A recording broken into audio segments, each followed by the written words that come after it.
تعرف ان المصريين القدماء كانوا موحدين وكانوا بيصوموا وبيصلوا وبيزكوا وبيحجوا؟ ده خد المعلومات التاريخيه وشرخ. بص اهدى، مش هنشتم بعض، انا كنت زيك ما اعرفش اي حاجه في الحاجات دي، بس قريت كتاب هقول لك اسمه بعدين عشان يبقى في تشويق وكده تتفرج على الحلقه للاخر.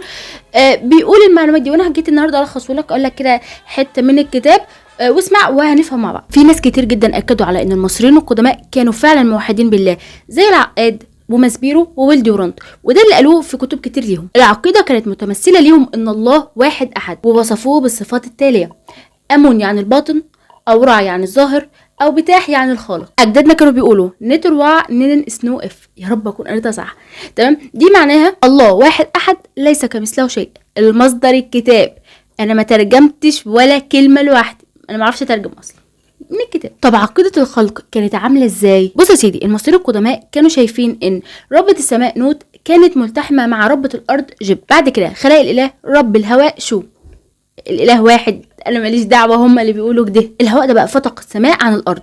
كمان خلق النون الازلي اللي هو الماء. كمان خلق لوتسة زرقاء طلع منها قرص الشمس. ومن الاسماء اللي كانوا بيطلقوها على الاله خانوم، يعني خالق البشر. في الكتاب بيقول ان هنري بروجش شايف ان كلمة دين جاية من مقطعين: كلمة ديو ومعناها خماسية، وكلمة نون معناها عقيدة. يعني العقيدة المصرية كانت قايمة على عقيدة خماسية اللي هما التوحيد والصلاة والصوم والزكاة والحج، فهم دول العقيدة الخماسية. كمان بيقول في الكتاب ان نصوص الاهرام فيها نص بيقول ان الله واحد احد ليس له ثاني، التوحيد. طب الصلاة عند المصريين القدماء كانت ازاي؟ الكتاب بيقول ان الصلاة عند المصريين القدماء كانوا لما بيسجدوا الاذقان هي اللي بتوجه الارض، ووجوههم هي اللي بتواجه الاله، او جباههم بتواجه الاله. طب المصريين القدماء كانوا بيصوموا ازاي؟ هيرودوت قال ان المصريين القدماء كانوا بيصوموا، والقرطبي قال ان ادريس عليه السلام كان بيصوم، ومعروف ان ادريس كان مصري، والصوم عندهم كان امتناع عن الطعام وعن الشراب. وبيستشهد بالآية كتب عليكم الصيام كما كتب على الذين من قبلكم.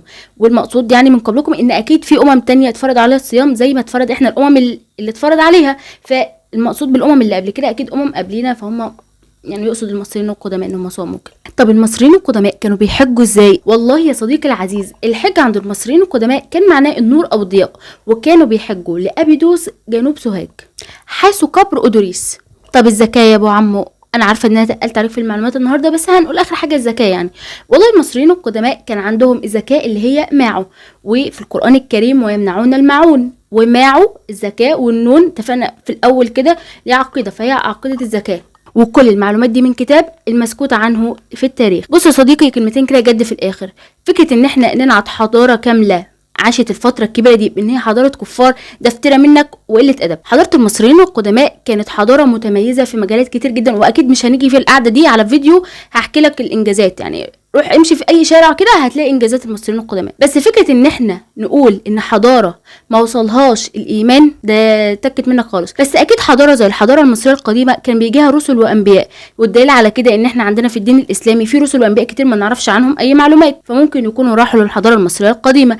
تاني حاجة، اكيد ربنا ما سابهمش كده، ربنا بيبعت رسل وبيبعت ادلة للناس يا يؤمنوا يا يكفروا زي اي حضارة تانية. ففكرة ان انت تنعت الحضارة المصرية القديمة ان هي كانت حضارة كافرة دي قلة ادب منك وسفالة تاني، وما اسمحلكش لو سمحت. الحل ان احنا نقرأ ونتعلم ونسأل، ويا ريت الناس بتوع التاريخ اللي عندهم معلومات يطلعوا ويفيدونا ويشرحوا لنا هل المعلومات اللي اتقالت في الكتاب دي صح فعلا، وعايزين ادلة عنها اكتر. بس اللي انا متأكدة منه ان اكيد الحضارة المصرية القديمة ربنا ما سابهاش كده، واكيد بعت لهم ناس، واكيد كان عندهم توحيد بشكل ما. بس اشوفكم في حتة جديدة كده من الكتاب ده. الكتاب ده مليان بلاوي. فيديو جديد، سلام.